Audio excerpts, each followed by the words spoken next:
जय हिंद दोस्तों। जैसा कि हमने अभी तक देखा था कि जो हमारा पहला जो चैप्टर था वो हमने पूरा कंप्लीट कर लिया था। ये हमारा दूसरा चैप्टर चल रहा था जिसमें हमने फर्स्ट जो क्लास थी वो पूरी कर ली थी।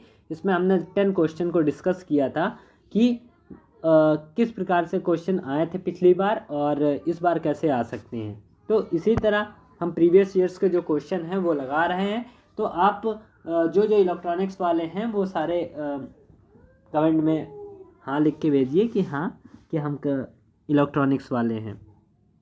जो नहीं है वो अपने अपने मतलब ट्रेड भेजिए लिख के कमेंट में कि कौन कौन सी ट्रेड में है। तो देखिए पहला हमारा जो फर्स्ट क्लास थी उसमें हमने 10 क्वेश्चन कर लिए थे। ये हमारी दूसरी क्लास होगी जिसमें हम फिर से 10 क्वेश्चन को अपने डिस्कस करेंगे। आगे के जो 10 क्वेश्चन हैं उनको हम डिस्कस करेंगे। चलिए फिर हम देरी न करते हुए अपने क्वेश्चन को शुरू करते हैं। देखिए आपके स्क्रीन पर पहला हमारा क्वेश्चन आ रहा होगा, उसमें लिखा है इंसुलेटेड कॉम्बिनेशन प्लेयर के लिए सावधानी। ये तो कर चुके थे ना। हाँ आगे एक और बढ़ते हैं।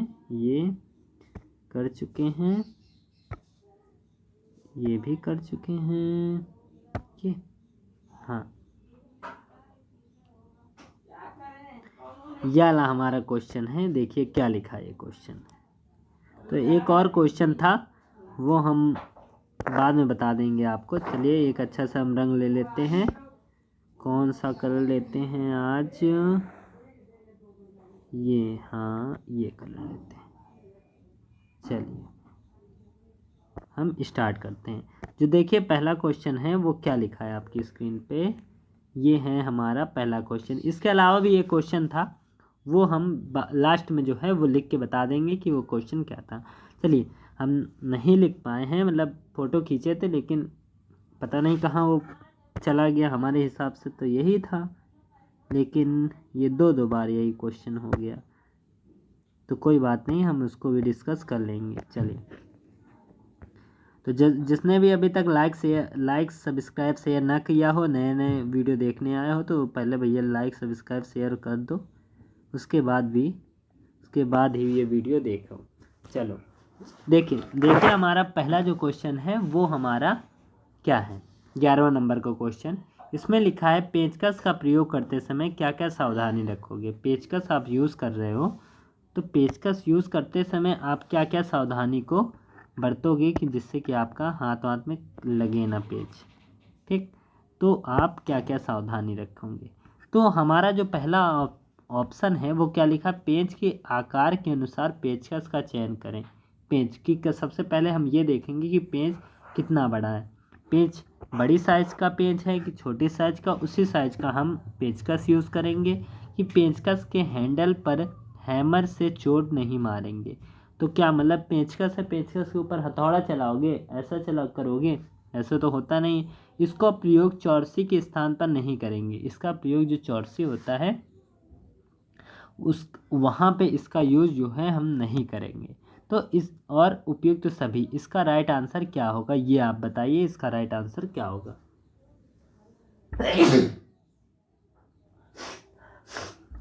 देखिए जो सबसे पहला हमारा ऑप्शन है पेज के आकार के अनुसार पेचकस का चयन करें। सबसे पहले तो हमें ये देखना है पेचकस का जो पेज का आकार कैसा है, उसी के हिसाब से हम यूज़ करेंगे। दूसरा है पेचकस के हैंडल पर हैमर से चोट नहीं मारेंगे, ये भी सही है। इसका प्रयोग चौरसी के स्थान पर करेंगे, सही। उपयुक्त तो सभी, तो उपयुक्त तो सभी जो है इसका राइट आंसर हो जाएगा। चलिए अब अगला नंबर क्वेश्चन हम बढ़ते हैं। अगला नंबर क्वेश्चन देखिए क्या लिखा है। अगला नंबर क्वेश्चन ये देखिए। अगला नंबर क्वेश्चन हमारा क्या लिखा है। इसमें लिखा है हैमर को काम में लेते समय क्या क्या सावधानी बरतेंगे। हैमर जो है वो हथौड़ा जो होता है उसको यूज़ करते समय क्या क्या हम रखेंगे। एक तो ITI में अलग ही नाम रहता ना, हैमर सीधे हथौड़ा नहीं, फाइल अलग अलग नाम रहता है ना, उसी तरह ये भी है हैमर। हैमर क्या होता है, वही हथौड़ा। हथौड़े की बात हो रही है इसमें। हथौड़े पर क्या लिखा, हथौड़े को काम में लेते समय क्या क्या, आप हथौड़ा चला रहे हैं तो उस समय आपको क्या क्या सावधानी रखना है। ये भी कब आया था, असिस्टेंट लोको पायलट 2007 में आया था। सबसे पहला इसका ऑप्शन है हैंडल के आखिरी छोर को हाथ में पकड़ेंगे। और का हाथ का आखिरी छोर को तो पकड़ेंगे। दूसरा क्या है, हैमर के पास से हैंडल को पकड़ेंगे। हैमर के पास से जहाँ पे नीचे जो लकड़ी है, लकड़ी के सबसे किनारे वाले भाग पे पकड़ते हैं ना। ऐसा तो है नहीं, जहाँ पे वो लोहे वाली जो हैमर लगा होता है वहाँ तो हम पकड़ेंगे नहीं, तो ये तो ऑप्शन गलत होगा। हैमर हथौड़े में ग्रीस लगा के रखें, ग्रीस लगाओगे तो हाथ फिसल जाएगा और कहीं भी वो लग सकता है।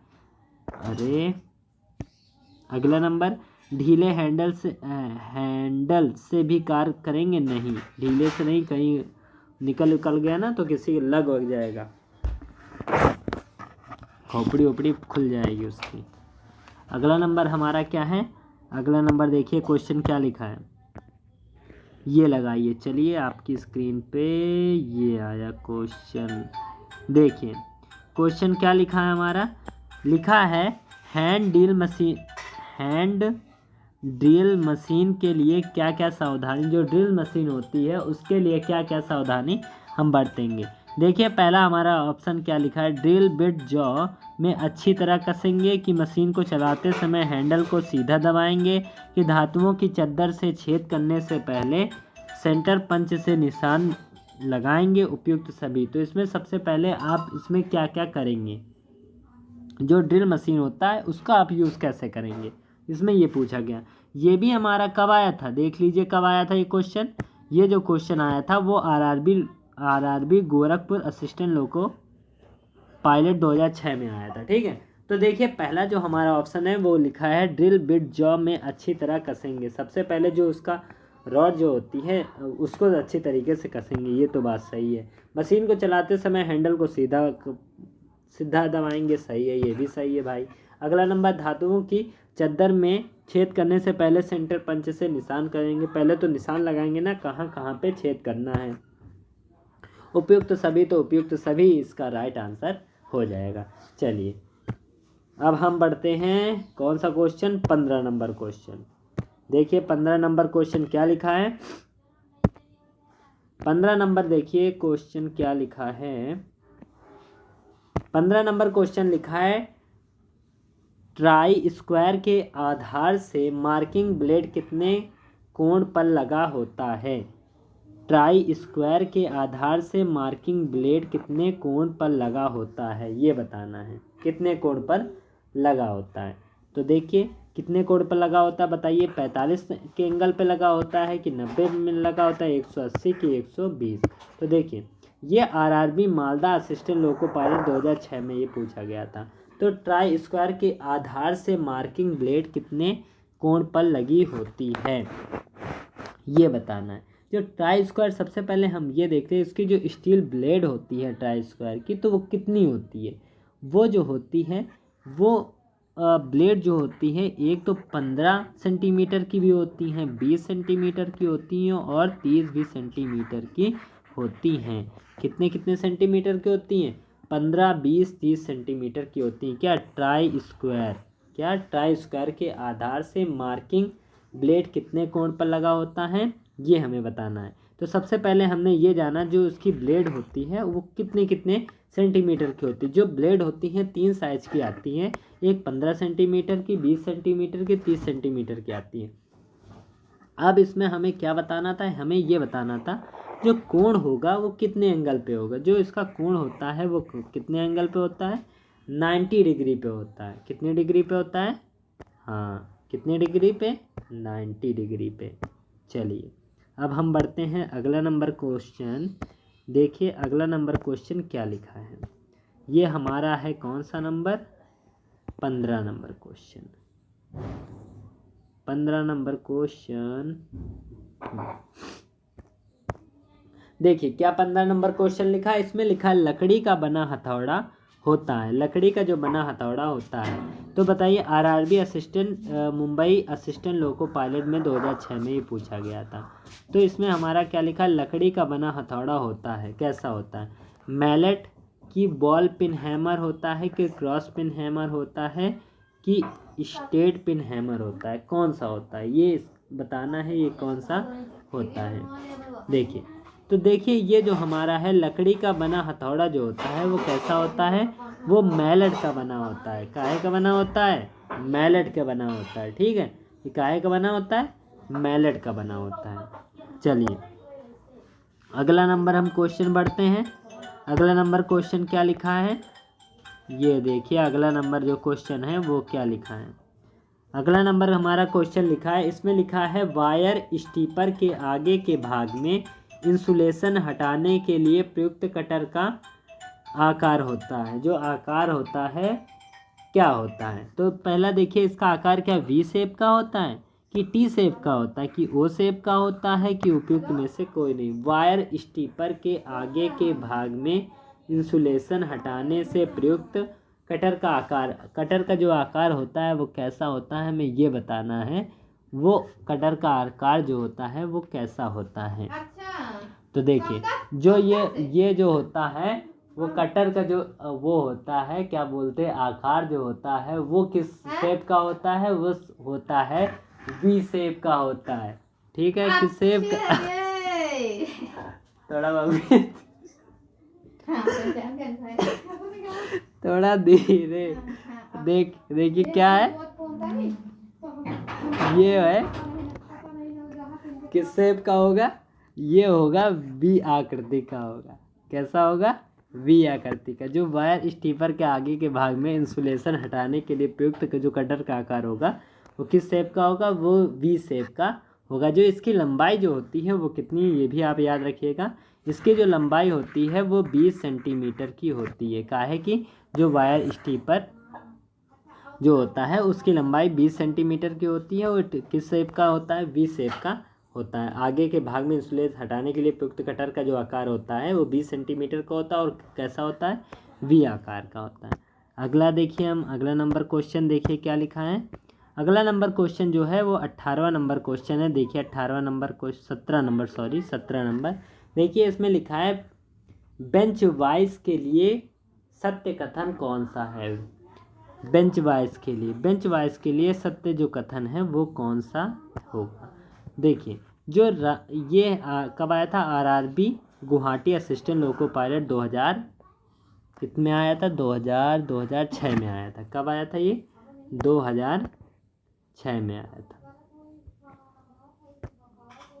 इसका जो पहला ऑप्शन है वो लिखा है बेंच वाइज टेबल पर कसा होता है कि इसके जौ में दांते बने होते हैं कि इसका साइज जौ की लंबाई से लिया जाता है कि उपयुक्त सभी। इसमें इसका राइट आंसर बताना है कि क्या होगा। बताइए इसका राइट आंसर जो है वो क्या होगा।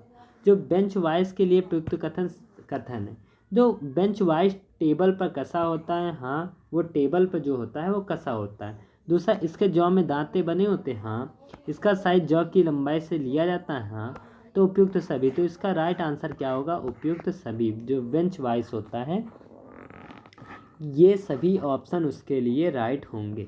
ठीक, कसा होता है, जो कसा नहीं होता तो उसी को बोलते हैं, जो मतलब तखत वखत पे लगे होते हैं वही चीज़ें होती हैं। अगला नंबर क्वेश्चन देखिए क्या लिखा है हमारा। अगला नंबर जो क्वेश्चन है वो है हमारा 18 नंबर क्वेश्चन। 18 नंबर जो क्वेश्चन है वो देखिए क्या लिखा है। 18 नंबर क्वेश्चन देखिए क्या लिखा है। चलिए पहले एक बार आप देखिए क्या लिखा है।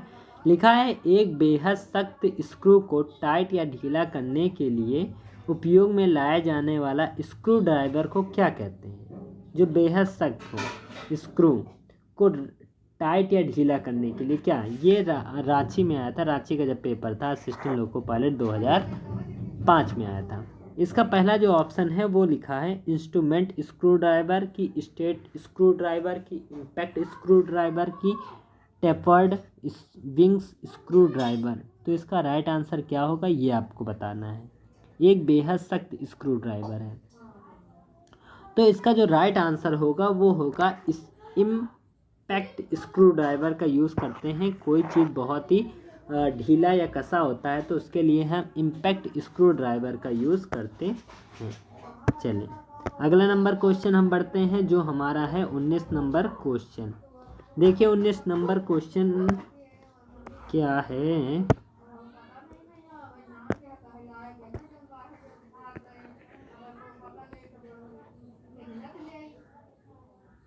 देखिए अगला नंबर जो क्वेश्चन है वो क्या लिखा है, ठीक है ना, अब दिखाई दे रहा होगा।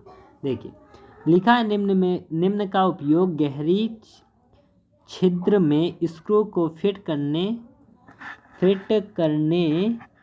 और स्क्रू को बाहर खींचने, तार सिरे पर गांठ और रिंग बनाने के लिए किया जाता है। निम्न का प्रयोग, इनमें से किसका प्रयोग गहरी छिद्र में स्क्रू को फिट करने और स्क्रू को बाहर खींचने, तार सिरे पर गांठ और रिंग बनाने के लिए भी किया जाता है। तो इसका क्या होगा, ये आया था अजमेर असिस्टेंट लोको पायलट, कब आया था, 2005 में आया था। तो इसका जो पहला ऑप्शन है वो लिखा है साइड कटिंग प्लेयर की छेनी की नोज प्लेयर की इलेक्ट्रीशियन चाकू।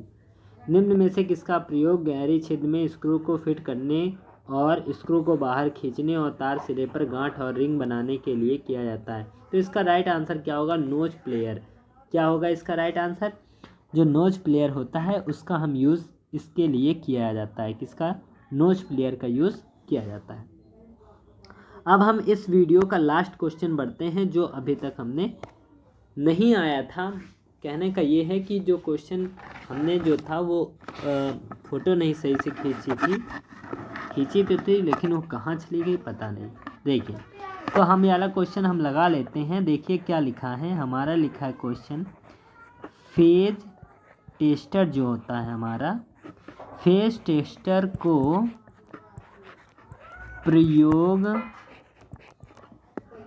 प्रयोग में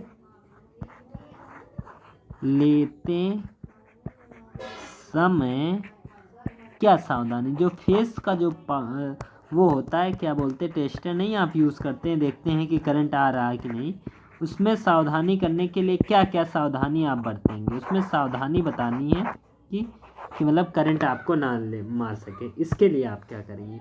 देखिए इसका जो ऑप्शन लिखा है उसमें लिखा है 500 वोल्ट से अधिक रेंज पर काम में नहीं लेंगे। जो 500 वोल्ट से अधिक हैं तब आप इसका यूज़ नहीं करेंगे। इंसुलेशन चेक करेंगे कि इंसुलेशन है कि नहीं। चेक करते समय धातु की क्लिप पर अंगुली रखेंगे व अर्थ को संपर्क में रखेंगे और उपयुक्त तो सभी। तो इसका यूज़ करते समय देखिए 500 वोल्ट से ज़्यादा है, वोल्ट से ज़्यादा सप्लाई है तो आप यूज़ उसमें नहीं करेंगे। दूसरी बात यह है कि उसका करंट चेक करने के लिए पीछे जो होता है हम अर्थ देते हैं जिससे कि वो जल सके। और इसमें क्या है, इंसुलेशन चेक करेंगे। इंसुलेशन क्या होगा कि कार्य करने के इससे पहले उसका इंसुलेशन को चेक करेंगे कि काहे से बना है काहे से नहीं बना है। तो इसका राइट आंसर क्या होगा, उपयुक्त सभी। उपयुक्त जो सभी इसका राइट आंसर होगा। देखिए इस प्रकार हमने कितने क्वेश्चन लगा लिए, इस प्रकार हमने क्वेश्चन लगा लिए हैं 20 क्वेश्चन। कितने क्वेश्चन लगाए हमने, कुल मिलाकर 20 क्वेश्चन अभी तक जो हमारे सेकंड जो चैप्टर है ट्रेड हैंड टूल्स का वो लगा चुके हैं। इससे पहले जिन्होंने हमारा ये वीडियो जो पहला चैप्टर का ना देखा हो वो भी केवल 10 क्वेश्चन है, केवल 66 क्वेश्चन है, उनको भी जल्दी से आप देख लीजिए जिससे कि आपको वो भी पूरा क्लियर हो सके और आप फिर इस पर बढ़िए आके इसको तो आप करिए। उसके बाद उससे पहले भी एक दिन में, एक ही दिन अभी लगेगा, अभी नई सीरीज़ है तो इसको आप पूरा कर लीजिए जिससे कि आपका ये होगा कि आप बहुत ही अच्छे तरीके से समझ पाएंगे कि कैसे कैसे क्वेश्चन आ रहे हैं। और इनको प्रैक्टिस करते रहेंगे तो हमको कितना लाना है, हमको 33 लाना है मान लो, तो मतलब क्या लाना है, हमें सिर्फ पासिंग मार्क्स लाने हैं क्योंकि उसमें कहा गया है कि जो कैसा होगा, पासिंग नेचर का होगा, तो हमें पास होने से मतलब है। तो आप इन सब क्वेश्चनों को भी लगाएंगे तो उतने तो नंबर आ ही जाएंगे क्योंकि उसमें तो आपको टॉपर तो आना नहीं है, उसमें सिर्फ आपको पास होना। तो पास होने के लिए यही जो बुक है वो बहुत ही अच्छी है, यूथ पब्लिकेशन की बुक है। जिनके पास नहीं है वो कोई बात नहीं, जो हम करा रहे हैं उससे से आप करते जाइए और जिसको लेनी हो वो आराम से ले सकता है इस बुक को। और अपनी प्रिपरेशन को अभी से ही स्टार्ट कर दीजिए क्योंकि उस समय आपको CBT 2 के लिए टाइम ज़्यादा नहीं मिलेगा। चलिए इसी के साथ हम अपना जो वीडियो है इसे समाप्त करते हैं। हम मिलेंगे आपसे नेक्स्ट वीडियो में जो हमारा क्लास होगी, थर्ड होगी, चैप्टर 2 की जो थर्ड क्लास होगी वो होगी। चलिए इसी के साथ हम अपना वीडियो समाप्त करते हैं। धन्यवाद। जय हिंद, जय भारत।